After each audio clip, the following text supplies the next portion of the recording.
ازدواجی مسائل، ملازمت کی تلاش، گھریلو مسائل، تعلیمی مسائل، منشیات کی لت کے شکار نوجوانوں کو کیسے باہر نکالا جائے، ان سارے مسائل کے لیے مساجد کو پہل کرنی چاہیے۔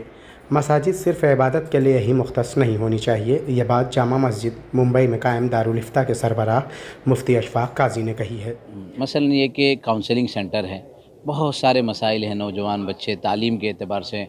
کیریئر گائیڈنس چاہتے ہیں، اسی طریقے سے جاب کے سلسلے میں فکر مند رہتے ہیں، اور میریٹل جو پرابلم ہے، ازدواجی جو مسائل ہیں وہ مسائل ہیں۔ بہت سے بچے جو ہے وہ ڈرگز وغیرہ کے اندر انوالو ہو جاتے ہیں۔ تو ایسی بہت ساری ایکٹیویٹی ہیں جو مساجد کے تھرو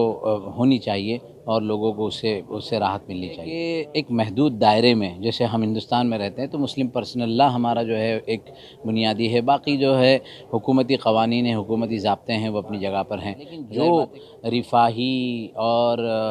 اخلاقی امور ہو سکتے ہیں، جو سماجی امور ہو سکتے ہیں، اس سلسلے میں یقیناً کوشش کرنی چاہیے۔ چونکہ جامع مسجد میں دارالفتہ پہلے سے قائم ہے، جہاں مسلمانوں کے گھریلو مسائل شریعت کی روشنی میں مذہبی رہنماؤں کے ذریعے حل کیے جاتے ہیں،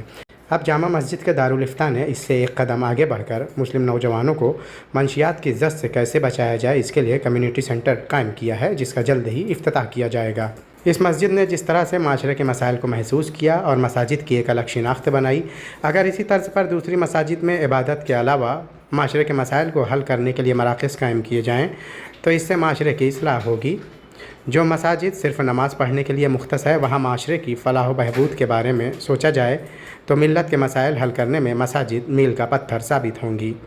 کیونکہ 1400 برس قبل جب اسلام کا وجود عمل میں آیا تو مساجد ہی ایک ایسی جگہ تھی جہاں عبادت کے علاوہ دوسری سرگرمیاں انجام دی جاتی تھی، یہاں تک کہ مساجد میں قید خانے بھی ہوا کرتے تھے جہاں سزا یافتہ قیدیوں کو قید کیا جاتا تھا۔ ممبئی سے ETV بھارت کے لیے شاہد انصاری۔